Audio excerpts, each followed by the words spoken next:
Bonjour tout le monde. Ce matin, je vous annonce que j'ai l'intention de déposer une loi cadre visant à faire suite au rapport Noro qui a été déposé en février 2014. Cette loi cadre viserait à assurer la mise en place d'une procédure formelle visant la sélection, le renouvellement et la nomination des décideurs administratifs indépendants afin d'assurer leur indépendance et leur impartialité ainsi que leur intégrité. Décideurs administratifs indépendants, on s'entend, ce sont des juges administratifs. Donc, ceux-ci doivent être sélectionnés en fonction de leurs compétences, de leur expérience, de leur aptitude et de la qualité de leur travail, et non pas en fonction de leur couleur politique, de leur contact politique, et leur nomination doit être exempte de toute ingérence politique.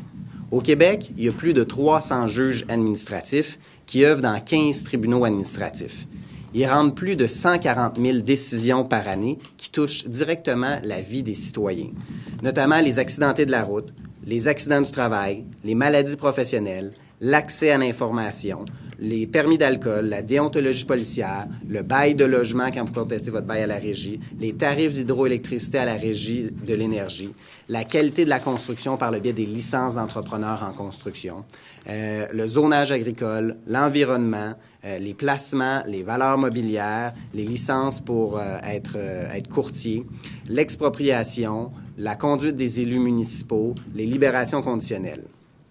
Les Québécois et les Québécoises vont certainement avoir recours aux tribunaux administratifs pour contester une décision de l'État au cours de leur vie. Et ces décisions-là touchent concrètement la vie des citoyens du Québec. Ce sont des décisions générales ou parfois des décisions personnalisées. Il faut comprendre que notre système de justice est basé sur l'indépendance et l'impartialité. Or, nos tribunaux administratifs, avec le processus de renouvellement, de sélection et de nomination, peut affecter cette indépendance et cette impartialité. Les décideurs administratifs sont à risque. De plus, les décideurs administratifs n'ont pas de règles déontologiques pour 9 des 15 tribunaux administratifs, ils ne sont pas assujettis au Conseil de la justice administratif. 9 des 15 tribunaux administratifs n'ont pas de règles de sélection, de nomination et de renouvellement, donc ils ne sont pas à l'abri de l'intervention politique. Il n'y a aucune compétence particulière qui est exigée, il n'y a pas de critères de sélection, puis il n'y a pas d'appel de candidature pour la plupart des tribunaux administratifs. La durée des mandats varie de 1 an à 5 ans, au bon gré du gouvernement, parfois en fonction de vos contacts politiques. Dans le rapport Noro, on a fait l'étude et on a fait des entrevues avec 28 juges administratifs provenant de 14 tribunaux administratifs. On apprend des choses qui sont parfois très surprenantes et qui démontrent clairement qu'il y a de l'intervention, de l'ingérence politique. À titre d'exemple, je vais juste vous citer le répondant 180 à la page 251 du rapport, qui dit, en parlant des décideurs administratifs, ils viennent d'un milieu politique. Et ils viennent, ça peut être, je ne sais pas, moi d'ailleurs, ce n'est pas toujours des gens compétents. Des vendeurs d'auto, ça peut être un agent d'assurance, ça peut être des gens qui ont travaillé comme secrétaire dans un tribunal, ça peut être des anciens politiciens, maires, mairesses, ça vient de partout. C'est qui tu connais pour être nommé en fonction de juge administratif. Donc, c'est extrêmement préoccupant, puis c'est inacceptable que les juges administratifs qui se penchent sur le dossier des gens, les dossiers concrets qui vont avoir un impact sur leur vie, ça soit des nominations politiques. Pour certains. Depuis son arrivée en poste, Philippe Couillard a confié à Stéphanie Vallée, la ministre de la Justice, le mandat d'étudier le rapport Noro et de mettre en place les recommandations. Mais encore une fois, près de 3 ans plus tard, le rapport a été tabletté.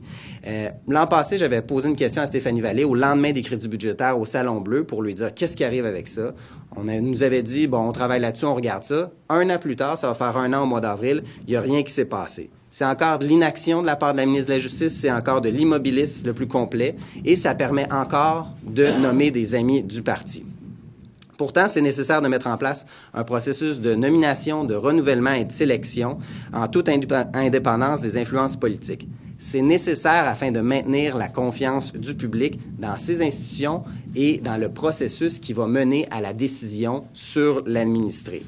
Donc, c'est important d'avoir des gens qui sont compétents, qui sont intègres et qui possèdent les connaissances et expériences requises dans le domaine où ils vont rendre des décisions. C'est pour cette raison qu'aujourd'hui, je vous annonce que nous allons déposer dans les prochains jours une loi à l'Assemblée nationale, une loi cadre qui va faire suite aux recommandations du rapport Noro pour faire en sorte que les décideurs administratifs ne soient plus nommés en fonction de leur contact politique, en fonction de qui vous connaissez, mais plutôt en fonction de leurs compétences. Il faut que le gouvernement arrête de donner des jobs à ses chums.